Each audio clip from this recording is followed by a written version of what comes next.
Atëherë dashur, u rikthyem studio ku kam me shumë kënaqësi sot të ftuar një autore të re e cila do bëj promovimin e librit të saj të parë këtë të hënë me datë 9 shkurt. Flasim me Leila Beqirin sot, e cila do të promovoj librin e saj Kafsh me vetëdije. Për të kuptuar më tepër, unë e mirëpres Leilën, e cilën kam shumë kënaqësi ta kem këtu. Faleminderit shumë që ke gjetë kohë dhe mundësi të jesh sot me ne. Ju falemnderit shumë edhe juve për ftesën, ishte kënaqësi. Atëherë Leila, është botimi i parë apo jo? Po. Ndoshta para se të futemi, fillimisht tek libri, do doja pak të di më tepër mbi ty edhe gjithçka le themi këtë krijimtarinë tënde, dashurinë mbi shkrimin dhe si ka nisur edhe çfarë të inspiron le të themi. Atëherë kur ndalemi tek dashuria mbi shkrimin, kjo është një art më vete. Domethënë është diçka që nuk mund të përshkruhet me fjalë. Është po ashtu edhe një inspirim i fortë nga që është diçka emocionale dhe arsyeja pse shumë shkrimtarë mundohen që këto emocione t'i shfaqin në veprat e tyre është pikërisht që të lidhen me lexuesit. Dhe tash dashuria mbi shkrimin, nëse ta jep këtë ndjesi, besoj se ja vlen shumë që pse të mos ta provosh, pse të mos të shkruash, pse të mos i shprehësh mendimet e tua lirshëm në një copë flete. Ashtu. Kishte një pikë le të themi të veçantë kur the që okay, dua ta provoj apo dua të nis të rrugtim? Po, do me thënë, normalisht ky proces i shkruarjes së librit nuk ka qenë linear, normalisht ka pasur ngritjet, ulljet e veta, mirë po, në përgjithësi motivimi nga familja ka qenë diçka shumë kryesore për mua, nga që të gjithë mendoj kanë nevojë për një shtyrje për ta bërë atë hapin e parë, themi. Dhe pikërisht ky hap i parë është çdo herë më i vështirë për të bërë, mirë po pasi e arrin këtë, është gjithçka e lehtë. Dhe tash të shkruash një libër nga zero, të fillosh është një ndjenje pa përshkrueshme për mua dhe jam shumë krenare që kam arritur ta kryej këtë punë me sukses. Kemi shkrime të tjera nga ty, është libri i parë, botimi i parë, por gjithsesi shkrime në të tjera forma. Kemi gjatë gjithë këtyre viteve? Po, në fakt, këtë libër unë edhe vete kam filluar prej më herët, mirë po dëshira për ta botuar më lindi pikërisht këtë vit, nga familja, nga shoqëria, të cilët i falenderoj shumë. Tash shkrime të ndryshme kam plot, mirë po për t'i botuar ato kanë nevojë për edhe një sy për t'ju hedhur. Dhe besoj se në të ardhmen do të botoj akoma më tepër vepra, romane, përmbledhje me tregime, pse jo. Deri tani ku qëndroj më shumë, tek cilat zhanre? Dua të di pak mbi ty edhe si shkrimtare, si poete të re, po edhe si lexuese. Më tepër fokusohem tek zhanret e filozofisë, psikologjisë, kritikës shoqërore dhe kështu me radhë. Pikërisht edhe kjo vepër i përmban këto zhanre, domethënë është si urlidhse mes këtyre. Këto zhanre ishin ato që më motivuan më së tepërmi, do t'i përmend disa filozofë të shquar, të cilët më kanë ndihmuar shumë në aspektin e të shprehurit. I pari është Friedrich Nietzsche, ndoshta e keni dëgjuar me kryeveprën Antikrishti, është një vepër fenomenale, nuk mund ta përshkruaj me fjalë, është një vepër që me të vërtetë ja vlen të lexohet, ju a rekomandoj gjithëve. I dyti është David Hume me veprën Mbi natyrën njerëzore. Edhe pse vetë shkrimtari do me thënë e pranon se vepra e tij nuk u vlerësua gjatë kohës kur u botua, ai shton se kjo vepër ishte për një gjenerat tjetër, për një nivel tjetër të diturisë dhe me të vërtet kishte të drejtë. Është një vepër e jashtëzakonshme, që me të vërtet ja vlen të lexohet. Përveç këtyre vlen të përmendet Schopenhaueri, Immanuel Kanti dhe shumë të tjerë të cilët nuk të japin përgjigje direkte me veprat e tyre, por ato të inspirojnë dhe të motivojnë, domethënë të dish të parashtrosh pyetjen dhe jo të kërkosh direkt përgjigje, nga që nëse ti je në atë nivel ku din të parashtrosh një pyetje, besoj se ka arritur atë qartësinë mendore dhe kjo është mbi gjitha pyetje vetes, pyetje librit, autorit, pyetje shoqërisë, kujt? Do me thënë në përgjithësi, nëse për gjitha fenomenet shoqërore që na ndodhin neve në përgjithësi, jemi të aftë të pyesim për to dhe jo thjesht të pajtohemi, kështu ka qenë e shkruar, atëherë mendoj kemi arritur një nivel të lartë të vetdijes. Dhe tash këtu do ndalemi te vetdia, është pikërisht tema e vetë veprës, Kafsh me vetdije. Tash vetdia nuk është e vetmja gjë që i duhet një personi për të konsideruar i mirë, nga që të qenurit i vetëdijshëm kërkon më tepër se sa thjesht të dish sipërfaqësisht për diçka. Ti duhet të jesh i gjithëanshëm, duhet të interesohesh për gjithçka dhe duhet të pyesësh pse shembull ndodh kështu, pse nuk është në një formë tjetër kjo dilema për ky fenomen. Dhe besoj se në përgjithësi ne e dimë si shoqëri, më mirë na konvenon të themi pse të mendojmë ne, le të pajtohemi me mendimet e të tjerëve. Na vje me letë, shumica, po, si që bën shumica, bëjnë pasaj gjithë. Po mirë, ishin këta autor ndoshta që të frymëzuan ti qasesh librit në këtë formë, apo të shkruaje më tepër në këto zhanre, apo janë thjesht le të themi preferencat të tua nga rrethana të ndryshme? Janë preferencat të mia nga rrethana të ndryshme, mirë po edhe ata patën një ndikim të thellë në mënyrën se si unë shprehem në libër. Do me thënë, më tepër stili të shkruarit të këtij libri, që e kam botuar është direkt, i drejt për drejt, i thjesht, dhe do me thënë i përshtatet stilit të Friedrich Nietzsche. Mua më pëlqen shumë stili i Friedrich Nietzsche, nga që ai nuk ndalet t'i zbukuroj gjërat, ai thjesht i thot ashtu siç janë, direkt, pastër, thjesht. Je kështu edhe jashtë shkrimit, direkte, ndoshta edhe që bën, le themi, parashtron pyetja për çdo gjë ose për shumicën e gjërave je edhe si person? Po, do me thënë si person jam kurioztare dhe më pëlqen të di shembull, pse mos të pyes. Dhe erdhi momenti kur shkrove dhe botove librin, siç e cek është filozofik, ka të bëjë po ashtu me psikologji. Po, me psikologji, dhe më thonë është një gërshëtim, le të themi, i disa shkrimeve apo i disa zhanreve. Do të promovohet të hënën? Po, në ambientin e sallës së komunës së Tetovës, në orën 2 pasdite. Jeni të ftuar gjithë, besoj kam kënaqësinë dhe nderin të jeni prezent aty. Me shumë dëshirë. Është interesante, si të qoftë për mua, se unë kam njoftuar poeta apo autor të rinj, shumica gjithsesi më shumë ndoshta i qasen poezisë. Ndoshta e kanë më të dëshiruar ose u flen më tepër, kurse pak a shumë është ndërherët e para të mia që bisedoj me një autore kaq të re në moshë, po sidoqoftë i qaset më tepër aspektit psikologjik ose filozofik. E shkurtojmë pak më në detaje se çfarë faktikisht përmban libri brenda dhe pse ky titull Kafshmeve të Dija. Tek titulli Kafshmeve të Dije, ndonse në të dëgjuarit në fillim mund të duket pak provokues, nuk është as pak ky qëllimi sepse e emërtova kështu këtë vepër. Kafshmeve të Dije nuk do të thotë se unë në këtë vepër e barazoj një njeri me një kafsh, as se si as nuk mund të krahasohet. Mirë po e kemi parasysh faktin ndonjëherë kur një njeri merr disa veprime të themi që ngjasojnë me kafsh. Si për shembull, kemi disa njerëz që ku mundohen të arrijnë disa qëllime të caktuara, mund të bëjnë ndonjë dredhi.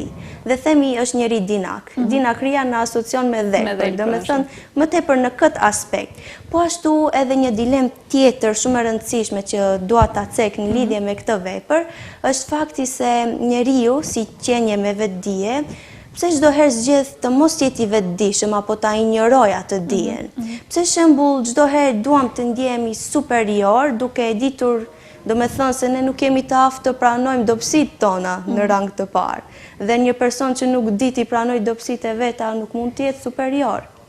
Dhe në përgjithësi ky libër do me thënë shërben për t'i zhveshur njerëzit nga iluzionet e tyre, nga që kafshët jetojnë në iluzione, nga që kur definojmë vetëdijen, nënkuptojmë edhe ndjeshmërinë, përshtatjen, adaptimin. Kafshët po ashtu ndjejnë, përshtaten, adaptohen. Këto janë iluzionet e tyre. Dhe njeriu që të mos krahasohet me të, duhet do me thënë të del nga këto iluzione. E mendoje gjithmonë ti ta shkruaje në këtë kënd, le themi Kafshët me vetëdija, apo erdhi si rezultati i shkrimit, si procesit krijues? Gjatë shkruarjes së kësaj vepre, unë jam munduar që ta bëj nga këndvështrime të ndryshme, mirë po titulli më erdhi ashtu spontanisht. Ishte ide qasti.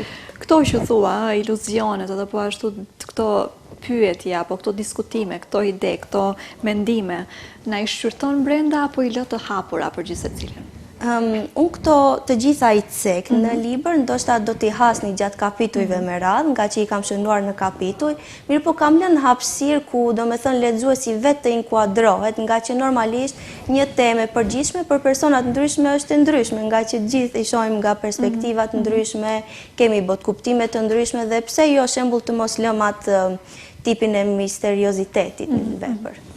Unë, nëse me lejon, guxoj kam lejen të lexoj diçka? Patjetër. Atëherë kam këtu pse udhtim në errësirën e shpirtit dhe kontrollin e sistemit. Do lexoj pak edhe nëse mundemi do diskutojmë pak. Në rregull, patjetër. Pyetja që djeg shpirtin, pse ekzistojmë? Pse ndihemi të kufizuar, të kontrolluar, të lidhur me rregulla që nuk i kuptojmë? Pse çdo hap përtej kufive duket i padobishëm? Fjalë vogël pse ka pushtet të madh. sepse ajo nxjerr në sipërfaqe mistere, frikë dhe dhimbje që shumica zgjedhin t'i shmangin. Për të kuptuar fuqinë e saj, duhet përballemi me errësirën, me makinerinë e padukshme të sistemit që mbulon çdo hap të jetës sonë. Pse? Pyetje që nuk kërkon përgjigje të thjeshtë, sepse realiteti është më kompleks se çdo ligj ose zakon. Po lexojmë deri këtu, se pastaj vazhdon akoma, po që të kemi pak mundësi ta diskutojmë. Patjetër, tani ju mund të pyesni pse kam filluar veprën me një pyetje të vogël pse. Pse shembull jam ndalur të pyes pse kështu, pse ashtu, a nuk ka qenë shembull e shkruar të jetë ashtu? Tash, kjo pyetje edhe pse mund të jetë shumë e shkurtër, ka një kuptim të madh. Dhe njeriu, domethënë, shpesh nguron të pyes, nga që zgjedh thjesht të pajtohet me fatin që i është caktuar, me të gjitha veprimet e tij dhe gjithçka që ndodh rreth tij. Tani ne si njerëz besoj e dim jemi në një shoqëri ku gjithçka përcaktohet nga dikush tjetër dhe ne thjesht i ndjekim në formën e trendeve apo sidoqoftë. Dhe unë jam pikërisht kundër kësaj. Pse shembull ne të mos jemi më unik, të jemi personi ynë, të ndjekim atë unin ton? Pse duhet shembull të veprojmë në bazë të mendimeve të tjetër kujt, në bazë të asaj që e cakton dikush tjetër? Unë ja kam caktuar një kapitull pikërisht kësaj pyetje, nga që mendoj se njerëzit duhet më tepër të vetëdijsojnë dhe të pyesin se çfarë po ndodh rreth tyre dhe jo thjesht të pajtohen, kështu ndodhi, le të jetë ashtu. Pyetje e vogël, po gjithsesi merr kuptime të mëdha edhe ndoshta një ndër pyetjet më të shpeshta që i bëjmë gjatë ditës, se kuptojmë apo se kuptojmë ndoshta vlerën ose peshën që ka si pyetja. Mendoj se ne në përgjithësi e kuptojmë, por zgjedhim ta injorojmë. Ta injorojmë. Të mos i marrim ato përgjigje ndoshta me shumë rëndësi që i ndëgjojmë. Dua të të pyes për një titull, kapitulli që më tërheq pak, thot Mesijes dhe zjarrit, zgjedhja e shpirtit. Tani këtu, Mesijes dhe zjarrit, zgjedhja e shpirtit është një titull që me të vërtet, kur e kam shkruar vet, jam gjendur në një pozitë caktuar, nga që siç e dim, gjithçka që ne zgjedhim, e zgjedhim për vete dhe shpesh herë ne mundohemi të shkojmë mbas të mendimeve të tjerëve. Shembull, edhe unë vetë kam bërë këtë punë. Shembull, kjo pjesa e hijes atëherë, nëse po e kuptoj mirë. Po, nga që ne çdo herë mundohemi të marrim opinionin e të tjerëve në lidhje me çështjet që kanë të bëjnë me ne, dhe vend se ne vetë të vetëdijsohemi dhe të zgjedhim çfarë duam ne dhe se çfarë funksionon për ne. Tash kur jemi mes hijes dhe dritës, ne çdo herë zgjedhim, të jemi në mes më mirë. As këndej, as andej. Mirë po, do të thoja, duhet patjetër që një njeri të ketë atë shtytjen dhe të merr vetë vullnetin për jetën e vet. Shpesher jo e lehtë, por që duhet bërë. Shpesher vjen edhe me ato paragjykimet, këto zgjedhje ndoshta personale, po sidoqoftë duhet bërë. Në një moshë kaq të re, sa e lehtë është të shkruash një libër të tillë apo të kesh gjitha këto pyetje, gjithë këto mendime, diskutime brenda vetes? Mendoj se nuk është një proces i lehtë, mirë po gjithsesi ja vlen të kryesh. Pse shembull të mos jesh në atë përqindjen më të ulët të popullatës, në vend që të pajtohesh me atë çka bëjnë të tjerët. Tani të shkruash një libër, unë do e definoja kështu: mendimet dhe ndjenjat që ne nuk mund t'i shprejmë me fjalë, do të ngelen në një copë letre, domethënë. Dhe pse të mos mund edhe dikush tjetër të inspirohet apo të motivohet pikërisht nga ato ndjenja që ti ke pasur. Ndoshta ka persona që edhe ato ndjehen në të njëjtën mënyrë dhe nuk dinë si ta shprehin. Keni parasysh faktin ndonjëherë kur dëgjojmë ndonjë frazë apo ndonjë thënie nga dikush apo ndonjë libër dhe ajo shpeshherë na ndez një shkëndim mendimi, po edhe un kam qenë këtu. Ndoshta edhe ti arrin më së miri ti përdor fjalët, ti le themi ti krijosh në një varg që ne të tjerët nuk dimë, po e gjejmë veten aty edhe shprehesh për të gjithë ne. Po, pikërisht, kjo është edhe esenca e të shkruarit një libër, është një art në vete. Dua di pak mbi mendimet për krajen gjë rëndësishme shumë e nga rrethi yt. Siç e theka, është libri i parë, je e re në moshë, ke kapur le themi një kënd që jo shumë shpesh shumë poetë të rinj i qasen. Si reaguan ndoshta kushdo që ka lexuar librin deri më tani? Fillim thia kam të reguar familjes, normalisht ata nuk e pritën që unë të merrem me shkrime, mirë po gjithsesi kanë qenë mbështetja ime më e madhe. Ato çdo herë më kanë përkrahur, nga që siç e cekëm si proces kemi ato ngritjet dhe uljet dhe jam shumë mirënjohëse për këtë, nga që nuk më lejuan që të dorëzohem. Mirë po edhe shoqëria ka pasur rolin e saj, pikërisht rrethi i ngushtë, nga që disa pjesë të librit që ju kam treguar me të vërtet i kanë frymëzuar, të themi, nga që shoqja ime e ngushtë pata rastin t'ja tregoj asaj të parës, kur e lexoi u befasua, tha ua, sa mirë e ke menduar, edhe unë kështu kam menduar. Mirë po asnjëherë nuk kam mundur t'i artikuloj fjalët eksakte për ta shprehur në këtë formë. Do vazhdojmë e shetash si një frymëzim për të ecur tutje në këtë aspekt për të zhvilluar më tepër si poete në, le të themi, në qasin apo në këndi filozofik psikologjik. Po, e kam menduar. Pavarësisht nga asaj që do zgjedh në të ardhmen për të studiuar, mendoj se të shkruarit do ta ketë vendin e vet. Kjo është vetëm një hap i parë, një fillim. Po. Përveç, sepse më the që je frymëzuar, je inspiruar nga autorë të mëdhenj, nga filozofë të mëdhenj të ndryshëm, paka shumë normale dhe shoqëria jon i ka ato problematikat e veta, gjithsesi ty personalisht nga rrethanat apo nga shoqëria, nga gjithçka që të rrethon, je inspiruar sadopak apo ke pasur një shtys, le të themi, ndoshta diçka që ka bërë atë klikun që erdhi ky rezultat që e kemi sot? Po, pikërisht rrethi ka pasur atë ndikimin më të madh tek unë. Domethënë, gjithçka paka shumë, le të themi, çdo rrethan, çdo gjë që ke lexuar, çdo gjë që ndoshta e ke menduar, e kemi të pasqyruar sot këtu. Po, pikërisht, në këtë libër më së tepër më jam bazuar në rrethanat, në shoqërinë, nga që siç e dim inspirimin më të madh e marrim kur shohim përreth neve, gjithçka që na rrethon. Unë, sepse ndoshta nuk po zbulojmë edhe shumë, shpresoj që nuk po zbulojmë shumë nga libri, apo jemi në rregull? Jo, në rregull është. Kemi edhe si njerëzit e qetë komandojnë respekt. E gjitha kjo ka të bëjë me heshtjen. Vlera e heshtjet është diçka e madhështore.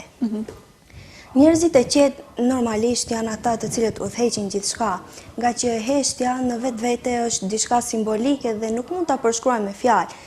Çdo fjalë bie poshtë kundrejt heshtjes. Ja dedikon ndokujt apo është thjesht shkrim i përgjithshëm? Do thoja shkrim i përgjithshëm, mirë po nëse dikush e gjen veten aty, pse jo? Nga që të qenurit heshtur nuk do të thotë dobësi. Ashtu. Është ndoshta një nga gjërat më të fuqishme. Ke bërë gjithçka vet, apo? Po, të gjitha, me përshtatje, me redaktim, me përkthim, nga që e kemi edhe në gjuhën angleze dhe në gjuhën shqipe. Pikërisht tu dhe doja ta cekja, nuk e kemi vetëm në gjuhën shqipe, nuk na vjen vetëm në gjuhën shqipe, por dhe në gjuhën angleze. Na fol pak se sa e lehtë ishte, ndoshta të bëj kjo përshtatje apo përkthimi, se edhe ato i ke bërë vet në një gjuhë tjetër. Nuk ka qenë proces i rëndë, nga që gjuhën angleze unë e kam folur njëkohësisht me gjuhën shqipe dhe nuk e kam pasur problem, mendoj se në gjuhën angleze edhe ajo e ka një bukuri të veten kur flitet dhe termet nuk kanë qenë aq të rënda, andaj nuk është diçka që nuk arrihet. Besoj që çdo kush mund ta arrijë ta bëjë. Sa përafërsisht ka zgjatur gjithçka? E gjithë procesi zgjati disa muaj, nuk ka qenë i lehtë, por arrihet. Ndryshojnë, sepse sadopak, mendoj janë gjuhë të ndryshme, okej, qëllimi mbetet apo tematika ngelet të njëjtë, gjithsesi besoj sadopak do ndryshojnë nga njëri tjetri, kjo përshtatja, ndryshojnë, ka ndallime ose të paktën kur kalojmë tek një gjuhë tek tjetra me përshtatjen, jo thelbi, por ndoshta si qasje, si komentim, si shkrim, dallon? Ka dallimet e veta, mirë po në përgjithësi thelbi ngelet i njëjtë, ajo është esenca. Nga që normalisht ndonjëherë në gjuhën shqipe fjalët janë pak më të rënda për t'i përkthyer në gjuhë të huaj, mirë po edhe gjuha angleze ka atë bukurinë e saj dhe edhe ndoshta pse kanë disa ndryshime komplet, por thelbi ngelet i njëjtë. Tek të cila e kishe më lehtë shkrimin? Do thoja në gjuhën shqipe, nga që është gjuha amtare, mund të shprehemi më lirshëm, mirë po edhe në gjuhën angleze nuk është se ishte e vështirë. Se e di që me gjeneratat e reja kemi pjesë apo raste kur edhe gjuha angleze vje shumë lirshëm apo shumë natyrshëm. Nuk e di nëse ka ndodhur e njëjta edhe me ty. Po, do me thonë, edhe pse ishte pak më rënd t'i konvertojmë gjithë shka si që është, mirë po originaliteti, esenca, thelbi ngelet i njëjtë. Edhe pse ndoshta fjalia do të përdoren terme më ndryshe, ajo është e gjitha çka bëhet fjalën të. Çfarë do ngelet apo çfarë e ke ndoshta ti më të preferuar deri në tani, deri në rezultat të shkrimit të këtij libri? Çfarë do ngelet me ty nga shkrimi i këtij libri? Nga shkrimi i këtij libri do të thoja mesazhi është se ky libër nuk është provokim, por është një sfidë për ta njohur vetveten, nga që vetëm kur do ta njohësh vetveten do të kuptosh esencën e asaj se për çfarë ke lindur. Çfarë ishte sfidë për ty gjatë shkrimit të librit? Një sfidë do të thoja është fakti se ky rrugtim nuk është as pak i lehtë për të shkruar një libër, mirë po duke pasur motivimin, inspirimin, nuk do jetë problem. Gjithçka është kalimtare. Ashtu. Sepse besoj gjithë autorët sadopak i kanë ato ndoshta si pengesa, ndalesa ose bllokim të qastit, por te kalohen. Po, bllokimet janë megjithatë çdo herë prezente, mirë po ajo vullneti do thoja ka një ndikim të madh. Nëse me të vërtet dëshiron të bësh diçka, do e bësh. Flasim, mendoj e cekëm gjatë shkrimit të librit, po çfarë ishte më sfiduese në tematikë për ty? Në atë çfarë shkrove? Më sfiduese ka qenë pjesa e vendosjes së titullit, nga që normalisht kur ja kam treguar të tjerëve më kanë thënë pse pikërisht këtë titull është me të vërtetë shumë provokues. Mirë po, gjithsesi vendosa të vazhdoj me këtë titull, nga që esenca do të kapet nga audienca e duhur. Ashtu. Ndoshta kemi nevojë të provokohemi pak apo jo, ndoshta të na ngacmosh mendimet në mënyrë që të mendojmë dhe të pyesim më tepër, të diskutojmë më tepër. Po pse jo? Një hap i parë i një rrugtimi besoj të gjatë na promovohet në hapësirat e komunës apo jo të Tetovës me datë 9 shkurt në ora 2 nëse jam e saktë. Po, pikërisht. Dhe po ashtu do presim botime edhe të tjera nga ju. Po, besoj shumë shpejt. Këtë vit do të botoj edhe ndonjë vepër tjetër, që ndoshta do të jetë niveli i dytë i veprës së parë si vazhdim, nga që në fund e kam cekur, është do me thënë tema e fundit, edhe pse njeriu e sheh fundit, por bëhet ndoshta se nuk e kupton, në fund e kam cekur. Edhe pse ky fund nuk është i fundit, besoj se do të ngelet tek ju vetë motivimi apo kuraja që të bësh diçka më tepër, dhe pse jo të mos preshësh pjesën e dytë, nga që në pjesën e dytë do të hym në një qasje pak më ndryshe, mirë po besoj do të jetë një frymëzim nga një perspektivë më ndryshe dhe komplet e re. Na zbulon pak apo ngelet për botimin, për nivelin e dytë? Besoj të ngelet për nivelin e dytë do të jetë më mirë. Por gjithsesi ngelet kjo tematik, por akoma më e thelluar në këndvështrime të ndryshme. Do të jetë më e thelluar, patjetër do të jetë nga një perspektivë e re, do të ketë tematika pak më ndryshe, mirë po thelbi do të jetë i njëjtë. Tematika në çfarë aspekti më ndryshe, apo na ngelet edhe kjo ta ndëgjojmë tutje? Ndoshta mund të jetë, domethënë, pak më voluminoze vepra, tematika do të thellohemi pak më tepër, nga që kapitujt e kësaj vepre janë më të shkurt, mirë po besoj do të jetë një vepër e këndshme për t'u lexuar. Dhe do dia edhe për fund, unë mezi pres ta lexoj këtë dhe patjetër pres mezi edhe botimin e arshëm që do na sjellësh. Kë do e kemi të pranishëm ndoshta të hënën edhe gjatë promovimit, se dhe promovimi është një pjesë e rëndësishme e një vepre apo jo? Gjatë promovimit kam pasur nderin që të ftoj plot personalitetet të shquara. Do të kemi zotrin e kryetarit të komunës Bilal Kasamin, do të kemi kryetarin e komunës së të Arcës Daut Memishin, do të kemi shumë profesor, do të kemi drejtorin e bibliotekës, do të kemi po ashtu edhe plot arsimtar të cilët kam pasur nderin t'i ftoj. Do të kemi plot personalitete edhe nga universitetet e ndryshme si ai i Tetovës dhe i Shtulit dhe kështu me radhë. Çfarë do mund të ndjekim gjatë promovimit? Gjatë promovimit në përgjithësi do të jetë një program i shkurtër ku do të kemi foljen e recenzentëve, do të kemi aspektin psikologjik, do të kemi një fjalim nga unë si autore dhe do të kemi një koktejl dhe rjetëzim. Unë të uroj vetëm suksese tutje, uroj që gjithçka të shkojë mirë edhe në promovim, edhe po ashtu dhe në rrugtimin e këtij libri, edhe në rrugtimin tënd në përgjithësi. Falenderoj shumë që ke gjetë sot kohë dhe mundësi të jesh me mua, vërtet shumë kënaqësi dhe nderë që të kisha sot në emision, ishte një bisedë shumë e këndshme. Ju falenderit shumë edhe juve për ftesën, ishte kënaqësi. E dashur të dashur, mos harroni në hapësirat e komunës së Tetovës bëhet promovimi i kafsh me vetëdije të hënën me 9 shkurt në ora 2. Me kaq unë po ju përshëndes edhe për sot, duke ju uruar një pasite sa më të këndshme, ne rishihemi sërish të premten në të njëjtën kohë. Mirëmbëfshim.